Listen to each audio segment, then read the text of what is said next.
truly can't believe it. Less than 3 months after signing a 2-year deal worth $8 million, Mike Babcock is gone from behind the Blue Jackets bench. If you haven't heard already, Babcock got into some trouble after one of the players, who remain unnamed, leaked a story to the Spittin' Chicklets podcast about Babcock asking players to share personal photos directly from their phones. I honestly don't understand what he was trying to do here, but his claims of it being a team-building exercise clearly backfired.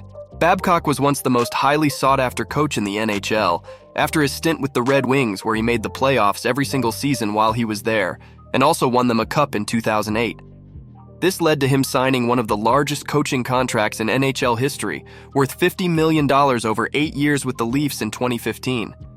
He's still undoubtedly one of the greatest coaches of all time, as he's 12th in NHL history with 700 wins under his belt. But his methods have been in question before.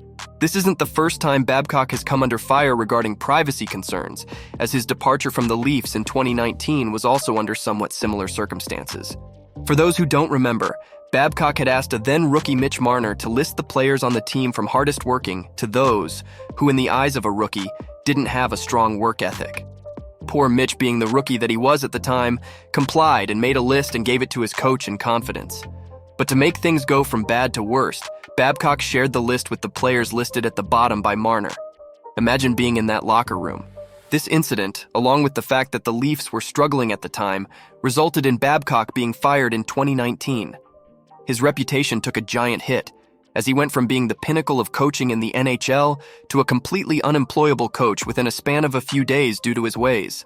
Since then, Babcock coached the University of Saskatchewan's men's hockey team for 2 seasons until he returned to the NHL with Columbus in July of this year, to heavy scrutiny from several members of the media given his past actions.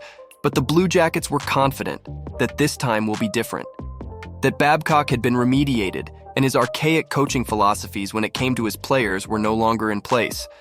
But it all came crumbling down this week.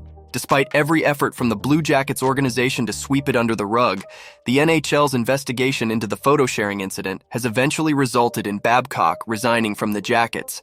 Pascal Vincent has since been promoted as the new head coach for Columbus. I think it's safe to say this was Babcock's last shot at the NHL, and he completely blew it before the puck even dropped to start the season. For any team to hire him in the future wouldn't just be risky, it would be laughable. And I think Jarmo and John Davidson will have to take some of this on the chin as well. While I'm sure they did their due diligence before hiring Babcock, it's tough to see why they decided to hire a coach who has a troubled past when it comes to dealing with young players, as shown by his treatment of a rookie Mitch Marner, especially when the Jackets are set to ice one of the youngest roster in hockey this season.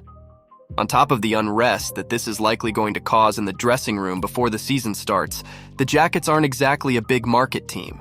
And while they likely won't need to pay out the entire $8 million owed to Babcock, it's believed a deal was struck, and that Babcock will likely be getting a considerable portion of the contract despite not coaching the Blue Jackets for a second. I feel for you Jackets fans. I still think there's a lot to look forward to with the additions that the team has made this season, and the fact that Werenski should be healthy to start the season. I hope your season turns around for the better.